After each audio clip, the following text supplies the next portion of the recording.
ప్రస్తుతం మనతో పాటు ఉస్మాన్ యూనివర్సిటీ నాయకులు ఉదయ్ కుమార్ గారు ఉన్నారు. ఉదయ్ కుమార్ గారు చెప్పండి, నిన్న బండి సంజయ్ గారు చేసినటువంటి వ్యాఖ్యలు అంటే గద్దర్ గారి పట్ల మాకు ద్వేషం లేదు. కాకపోతే ఆయన ఐడియాలజీని మాత్రం మేము దూరం పెడుతున్నాము. సో, పద్మశ్రీ రావాలంటే కూడా కొన్ని అర్హతలు ఉండాలి అని చెప్పేసి ఆయన చెప్పడం అనేది జరిగింది. ఎంతవరకు సమర్థిస్తారు మీరు? ఇప్పుడు ఇక్కడ 4 కోట్ల మంది ప్రజానికానికి రాష్ట్ర ప్రభుత్వం ఒక ప్రతీక. రాష్ట్ర ప్రభుత్వం ప్రమోట్ చేసిందంటే గద్దర్ గారు చేసినటువంటి త్యాగాల వెల్లువ సమాజంలో ఒక ఎస్టాబ్లిష్మెంట్ లాగా ఉంది కాబట్టి ప్రభుత్వమే గుర్తించి ఈయనకు ఒక అవకాశం రావాలని చెప్పింది. అదే క్రమంలో ప్రజల్లో ఎన్ని వేల సంవత్సరాలుగా కులానికి అణచివేతకు పీడిత వర్గాలుగా ఉన్నటువంటి ప్రజల యొక్క ఆత్మగౌరవ పోరాటానికి ప్రతీక అయిన గద్దర్ అన్న. సరే, ఒక గద్దర్ ఏ భావజాలం తప్పు కాదు. ఒకవేళ నేనేమంటున్నంటే బండి సంజయ్ వ్యాఖ్యలు సరే, గద్దరన్న పట్ల మీ ఏ అభిప్రాయం ఉండొచ్చు, మీరు మాట్లాడొచ్చు, మీ హక్కది.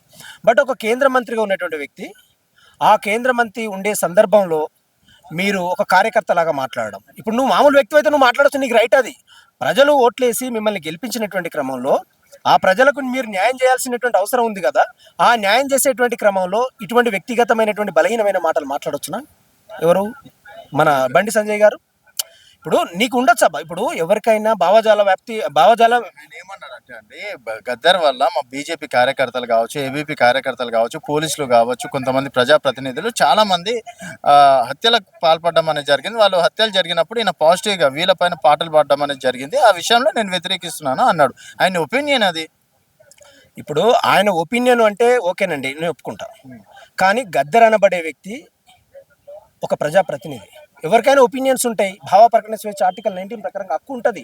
కానీ నువ్వు కేంద్ర మంత్రిగా ఉండి మేము ఎట్లిస్తామండి అంటే ఇప్పుడు ఈ 10 సంవత్సరాలుగా పదవులు ఇచ్చిన వాళ్ళంతా బీజేపీకి తప్పుకొట్టిన వాళ్ళ, బీజేపీ చెప్పులు మోసిన వాళ్ళు అన్నట్ట అట్లా వస్తుంది కదా అర్థం. దానికి ఇప్పుడు ఆయన ఏం మాట్లాడాలి, ఒక సెలక్షన్ కమిటీ ఉంటుంది.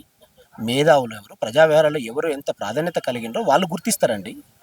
మేము ఇట్లా పార్టీ అనేది మేము ప్రజల కోసం పనిచేసే క్రమం, కానీ వాళ్ళు గుర్తిస్తారనేటువంటి స్టేట్మెంట్ ఇవ్వాలి. కానీ మేము ఎట్లా ఇస్తామంటే ఈయన ఇస్తాడా? ఈయన ఇంట్లోకి వెళ్ళి అంటే ఈయన బీజేపీ ఎవరికి సపోర్ట్ చేస్తే వాళ్ళే కదా మాట్లాడేదనే స్టేట్మెంట్ ఉంటుంది కదా.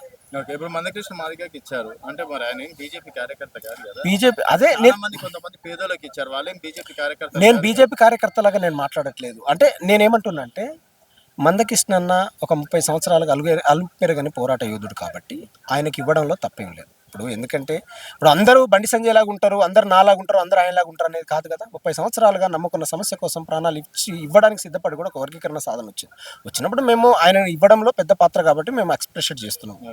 దానికి ఒప్పుకుంటున్నాం. ఇప్పుడు నువ్వు ఈయనకి ఇవ్వలేదు, ఆయనకి ఇచ్చినావు కాబట్టి నువ్వు కావాలని ఇచ్చినావు అని మేము మాట్లాడట్లేదు. గుర్తించే వాళ్ళను గుర్తింపు స్థాయిలో ఉంది కాబట్టి దాన్ని రెస్పెక్ట్ చేస్తున్నాం. బట్ ఇక్కడ బండి సంజయ్ వ్యాఖ్యలు వ్యక్తిగతమైనటువంటియా, బీజేపీ పరమైనటువంటియా అసలు స్పష్టం చేయాల్సినటువంటి అవసరం ఉంటుంది కదా. ఇప్పుడు బీజేపీ పార్టీ కూడా స్పందన చేయాలి. ఏం చేయాలి అంటే వ్యక్తిగతంగా మాట్లాడండు, మా పార్టీ సిద్ధాంతం ఇదే రపై మేము మాట్లాడితే ఎవరు సపోర్ట్ చేస్తే వాళ్ళకి ఇస్తాం, లేకపోతే లేదు అని అంటే అందరిని అట్లా చూడలేం. మందకిష్టం లాంటి వాళ్ళు కావచ్చు, వేరే వాళ్ళు కూడా చూడాల్సినటువంటి అవసరం లేదని ఈ సందర్భంగా మేము ఇప్పుడు మేము అనేది ఏంటంటే ప్రజల కోసం పనిచేసిన వాళ్లకు, సాహిత్య రంగంలో, కళలు, సంస్కృతి రంగంలో పనిచేసినటువంటి వాళ్ళకి ఇవ్వాల్సినటువంటి అవసరం ఉన్నది, మేము ఒప్పుకుంటాం దాన్ని. కానీ బండి సంజయ్ ఇచ్చినట్టుగా ఆ మాటలు ఏ రకమైనటువంటి అంశాన్ని తెలియజేస్తాయి ప్రజలకంటే, ప్రజలు వీళ్ళ బీజేపీకి అనుకూలంగా ఉన్న వాళ్ళకు ఇచ్చిండ్రు అనే అపనమ్మకాన్ని క్రియేట్ చేస్తుంది కదా సంజయ్ గారు మాట్లాడేది. మేము సాక్రిఫైస్ చేసిన దాంట్లో త్యాగం ఉన్న వాళ్ళకి ఇవ్వాలనేది మాదొక విజ్ఞప్తి. ప్రజలు ఓట్లేసి మిమ్మల్ని గెలిపించినటువంటి క్రమంలో ఆ ప్రజలకు మీరు న్యాయం చేయాల్సినటువంటి అవసరం ఉంది కదా. ఆ న్యాయం చేసేటువంటి క్రమంలో ఇటువంటి వ్యక్తిగతమైనటువంటి బలహీనమైన మాటలు మాట్లాడొచ్చునా? ఎవరు? మన బండి సంజయ్ గారు. ఇప్పుడు నీకు ఉండొచ్చు అబ్బా, ఇప్పుడు ఎవరికైనా భావజాలం ఏమన్నాడంటే అండి, గద్దర్ వల్ల మా బీజేపీ కార్యకర్తలు కావచ్చు, ఏబీపీ కార్యకర్తలు కావచ్చు, పోలీసులు కావచ్చు, కొంతమంది ప్రజాప్రతినిధులు చాలా మంది హత్యలకు పాల్పడడం అనేది జరిగింది. వాళ్ళు హత్యలు జరిగినప్పుడు ఈయన పాజిటివ్గా వీళ్ళపైన పాటలు పాడడం అనేది జరిగింది. ఆ విషయంలో నేను వ్యతిరేకిస్తున్నాను అన్నాడు. ఆయన ఒపీనియన్ అది. ఇప్పుడు ఆయన ఒపీనియన్ అంటే ఓకేనండి, నేను ఒప్పుకుంటా. కానీ గద్దర్ అనబడే వ్యక్తి ఒక ప్రజాప్రతినిధి. ఎవరికైనా ఒపీనియన్స్ ఉంటాయి. భావ ప్రకటన స్వేచ్ఛ ఆర్టికల్ 19 ప్రకారంగా హక్కు ఉంటుంది. కానీ నువ్వు కేంద్ర మంత్రిగా ఉండి మేము ఎట్లిస్తామండి అంటే ఇప్పుడు ఈ 10 సంవత్సరాలుగా పదవులు ఇచ్చిన వాళ్ళంతా బీజేపీకి తప్పుకొట్టిన వాళ్ళ, బీజేపీ చెప్పులు మోసిన వాళ్ళు అన్నట్ట అట్లా వస్తుంది కదా అర్థం. దానికి ఇప్పుడు ఆయన ఏం మాట్లాడాలి, ఒక సెలక్షన్ కమిటీ ఉంటుంది. మేధావులు ఎవరు, ప్రజా వ్యవహారాలు ఎవరు ఎంత ప్రాధాన్యత కలిగినరో వాళ్ళు గుర్తిస్తారండి. మేము ఇట్లా పార్టీ అనేది మేము ప్రజల కోసం పనిచేసే క్రమం, కానీ వాళ్ళు గుర్తిస్తారనేటువంటి స్టేట్మెంట్ ఇవ్వాలి. కానీ మేము ఎట్లా ఇస్తామంటే ఈయన ఇస్తాడా? ఈయన ఇంట్లోకి వెళ్ళి అంటే ఈయన బీజేపీ ఎవరికి సపోర్ట్ చేస్తే వాళ్ళే కదా మాట్లాడేదనే స్టేట్మెంట్ ఉంటుంది కదా.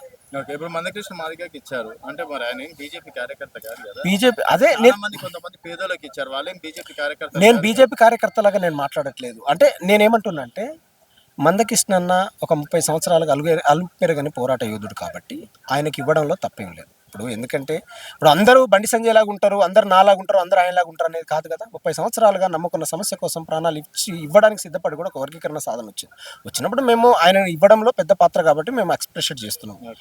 దానికి ఒప్పుకుంటున్నాం. ఇప్పుడు నువ్వు ఈయనకి ఇవ్వలేదు, ఆయనకి ఇచ్చినావు కాబట్టి నువ్వు కావాలని ఇచ్చినావు అని మేము మాట్లాడట్లేదు. గుర్తించే వాళ్ళను గుర్తింపు స్థాయిలో ఉంది కాబట్టి దాన్ని రెస్పెక్ట్ చేస్తున్నాం. బట్ ఇక్కడ బండి సంజయ్ వ్యాఖ్యలు వ్యక్తిగతమైనటువంటియా, బీజేపీ పరమైనటువంటియా అసలు స్పష్టం చేయాల్సినటువంటి అవసరం ఉంటుంది కదా. ఇప్పుడు బీజేపీ ఇప్పుడు మేము అనేది ఏంటంటే ప్రజల కోసం పనిచేసిన వాళ్ళకు సాహిత్య రంగంలో, కళలు, సాంస్కృతిక రంగంలో పనిచేసినటువంటి వాళ్ళకి ఇవ్వాల్సినటువంటి అవసరం ఉన్నది, మేము ఒప్పుకుంటాం దాన్ని. కానీ బండి సంజయ్ ఇచ్చినట్టుగా ఆ మాటలు ఏ రకమైనటువంటి అంశాన్ని తెలియజేస్తాయి ప్రజలకంటే, ప్రజలు వీళ్ళ బీజేపీకి అనుకూలంగా ఉన్న వాళ్ళకు ఇచ్చిండ్రు అనే అపనమ్మకాన్ని క్రియేట్ చేస్తుంది కదా సంజయ్ గారు మాట్లాడింది. మేము ఇప్పుడు సాక్రిఫైస్ చేసిన దాంట్లో త్యాగం ఉన్న వాళ్ళకి ఇవ్వాలనేది మాదొక